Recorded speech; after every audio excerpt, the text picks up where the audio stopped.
specifically its validity and reliability in terms of its accuracy. I've always been interested in genetics, and in fact, the career that I intend to pursue is heavily involved in genetics. I'm also very interested in the intricacies of crime, like how in my AP seminar presentation, I looked at missing white women syndrome, specifically how it affects the chance of the missing person being found. The Hudson Alpha Bio Institute for Technology is a leading research foundation in genomic research and one of the forerunners for DNA phenotyping. It couples research with education and it teaches teachers through presentations or labs that they go to at conferences to maintain that the teachers are up to date in their teachings. One of these labs, titled DNA Phenotyping Let's Face It, introduced to me by my expert advisor. This lab walks the students through the process of DNA phenotyping to let them see how it works and by the end achieve a DNA phenotypic sketch. My expert advisor was my biology teacher I've had her for a couple years. She really honed my love for science and genetics specifically. She introduced me to this lab and really helped me with my process, specifically the really heavy science portion of it. And then she also boosted my confidence with presentation. These interests bring me to my research question, which is how is phenotypic genetics forensics used as a method for creating composite sketches? Some helpful definitions for this presentation is genotype, which is the genetic makeup of the trait, phenotype, which is the physical characteristics of the trait, DNA profiling, which is a technique that matches the DNA found at a crime scene to DNA in a database to solve a crime, identify a body, or similar things like that.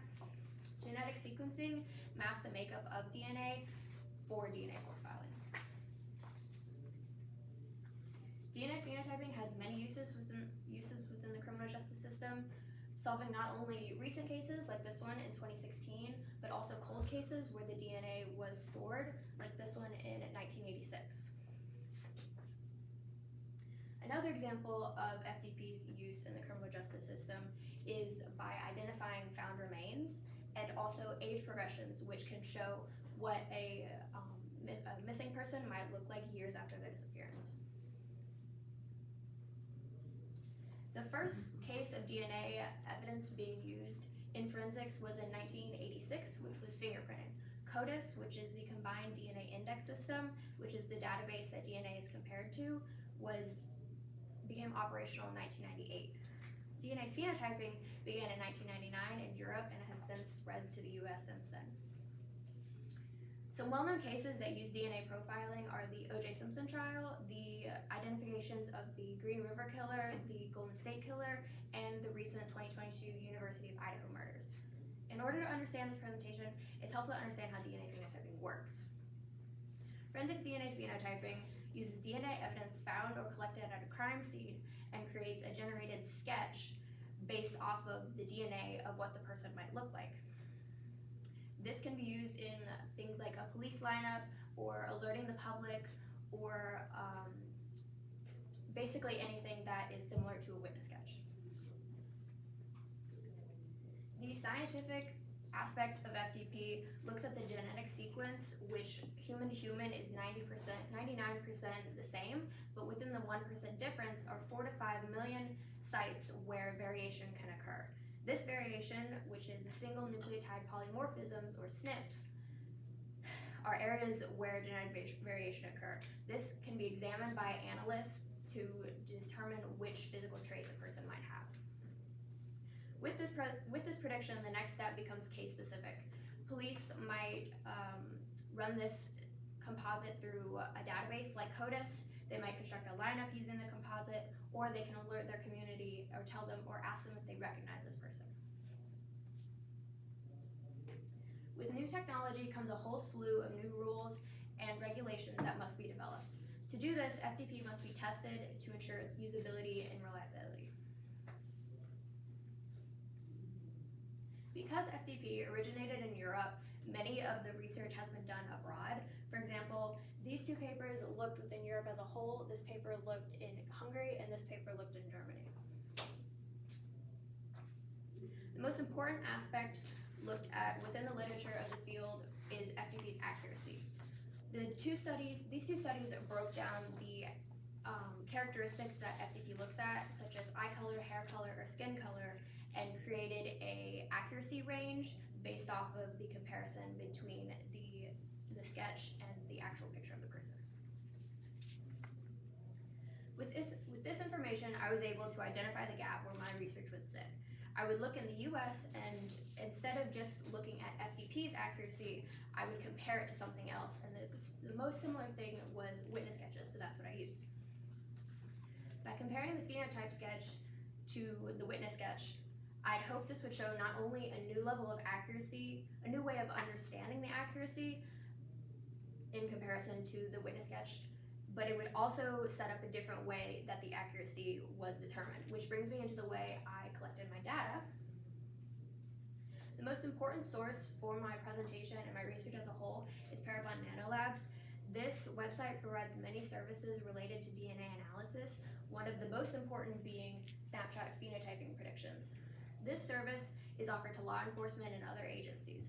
Once the analysis is complete, the sender will receive a report that looks like this. To create my survey, I used 6 of these different reports and took the predicted phenotype and the real images of the person, combined with celebrities or other famous people, mugshots, AI-generated images, and pictures of famous serial killers.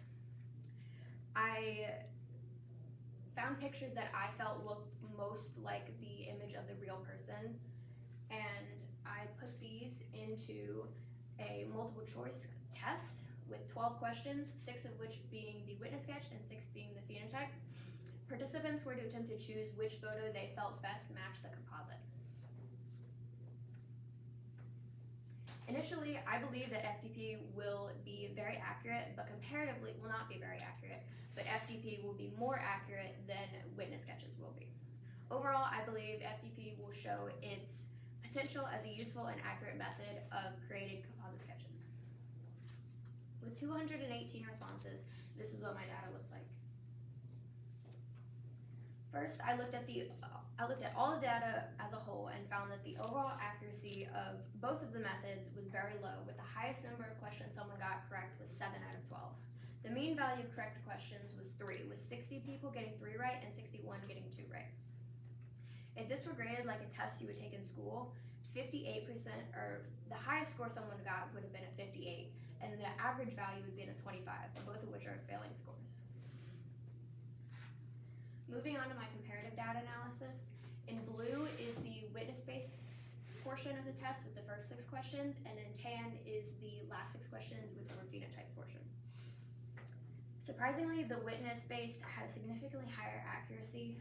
The 3 highest scores for the phenotype-based questions were 7, 8, and 11, and they were nowhere near as close to the top 3 witness-based sketch 4, 5, and 6. The final way I looked at the data was with what percentage of a person's correct answers were the witness sketch or the phenotype-based portions. The easiest way to understand this data is to look at the amount of dots and their position. The higher the dot is, the better. 1 dot on each graph represents the same responses portions of correct answers. For example, one person got 25% of their correct answers on the sketch portion and 75% on the phenotype portion. It is clear that the witness sketches had a far higher accuracy, with the 100% line being almost completely filled and the majority of dots higher on the witness sketch than on the phenotype portion.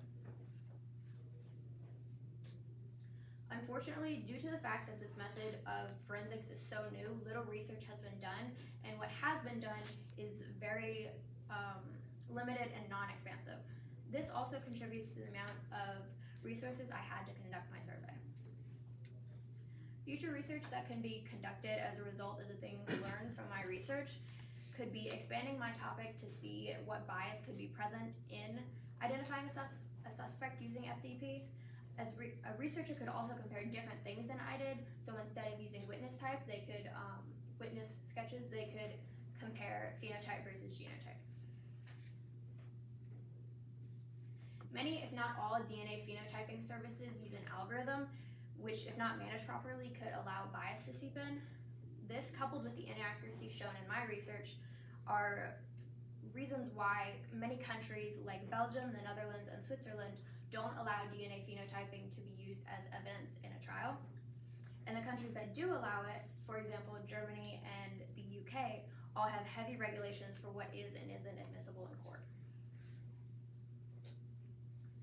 I believe that because of this research I did and the analysis that went with it, forensic DNA phenotyping should be used alongside other forms of forensics. Hopefully, as technology matures, FDP can be implemented more and with more confidence.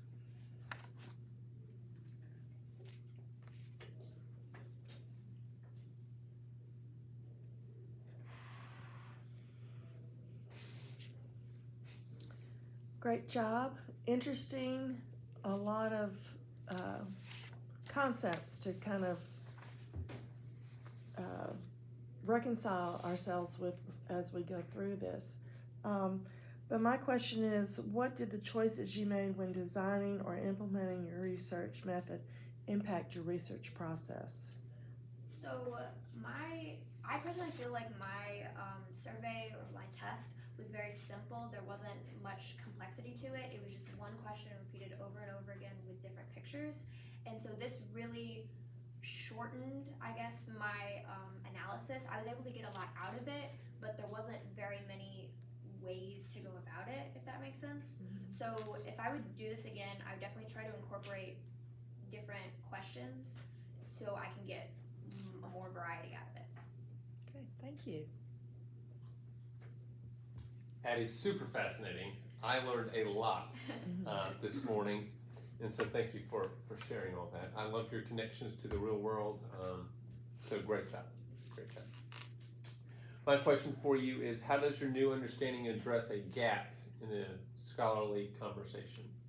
So my research, all of the research that I could find it solely looked at the accuracy of just FTP. It looked at, here is the generated image and here is the actual image. So for example, one of my sources looked at eye color, and so they took the color of the eye that was generated and the actual color and saw how close they were. So this shows FTP's accuracy as how it is for if it was implemented by itself. But my research looked at could FTP be used as a replacement for witness sketches, or should witness sketches be there because maybe they have a more higher accuracy, or is there something else that dominates both of them, or should FTP not be used at all?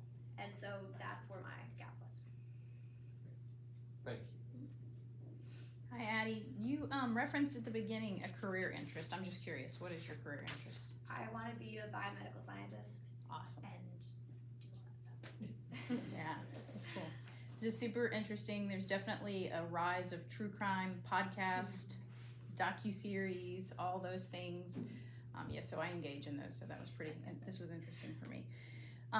How did your expert advisor facilitate your deeper understanding of the research process? So my expert advisor is within the school, and so anytime I had a question, I could just go down to her and ask her. And she was very helpful expanding not only my knowledge of the topic, but expanding my knowledge of how to go about my topic. So I would stress myself out and lock myself into a box, and she'd be like, well, why don't, instead of trying to go this way, go this completely separate way? And that would open a million doors that I could then travel down, which expanded my knowledge. Thank you. Fabulous. I mean, that was so interesting. As already mentioned, I learned a lot, and I love that you can see the passion in the project. Like, it's very obvious that this is something that interests you and that you were engaged in the whole time. So, good job. Yay!